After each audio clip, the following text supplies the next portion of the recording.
A friendly photo op if there ever was one.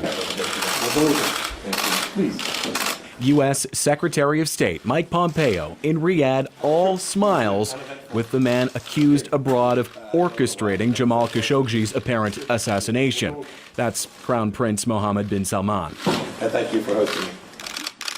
With King Salman, too, Pompeo's public demeanor hardly countered the criticism that Washington's going soft on the Saudi royals. Allies of the Saudi Arabian government must take a strong stance protecting activists and dissidents. This is exactly what Jamal was writing about. The U.S. president again amplified the kingdom's defense, tweeting, "Just spoke with the Crown Prince of Saudi Arabia, who totally denied any knowledge of what took place." Tonight, he added, "If they knew about it, that would be bad." In Istanbul, the steady stream of investigators who finally entered the Saudi consulate apparently came back with new clues. Turkey's president said toxic materials had been painted over. Turkish police reportedly found evidence Khashoggi was killed there, the last place he was seen. 2 weeks is a very long time for the probable scene of a crime not to have been subjected to a full forensic investigation. Remember, the so-called Saudi hit squad was seen leaving the consulate, taking that black van to the Saudi consul's residence. Today, he fled the country, though the consul was seen here 10 days ago giving a tour of his offices, opening cupboards as if to bizarrely say, "There's no body hidden here." Authorities still want to search the consul's home. It's the next step in an investigation that has transfixed the world and yet offered very few clear answers. Thomas Daigle, CBC News, London.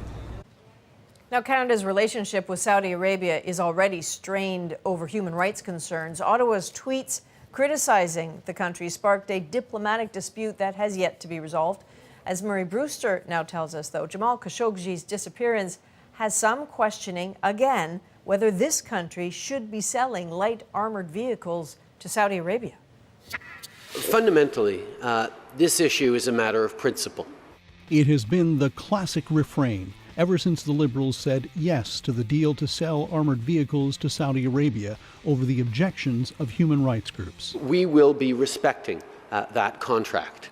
After the international outrage over the disappearance and possible murder of journalist Jamal Khashoggi, the message is the same. When it comes to existing contracts, our government believes strongly that Canada's word has to matter. Former Canadian Ambassador Dennis Horak was kicked out of Saudi Arabia in August after this tweet criticized the jailing of human rights activists.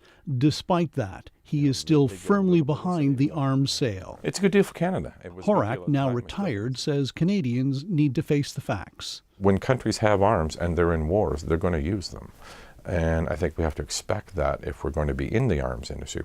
And that is something the Liberals would rather not talk about. The Liberals made the calculus a very defensive and cautious calculus that we want to keep the benefits of the deal, i.e. the $15 billion and the 3,000 jobs, but we are not interested in the costs. We want to mitigate these costs as much as possible by avoiding any kind of public discussion.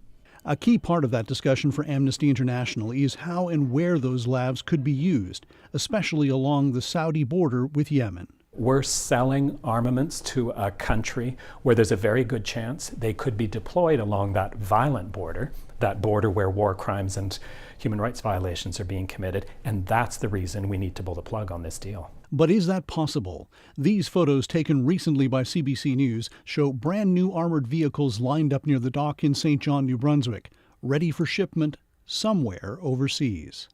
Murray Brewster, CBC News, Ottawa.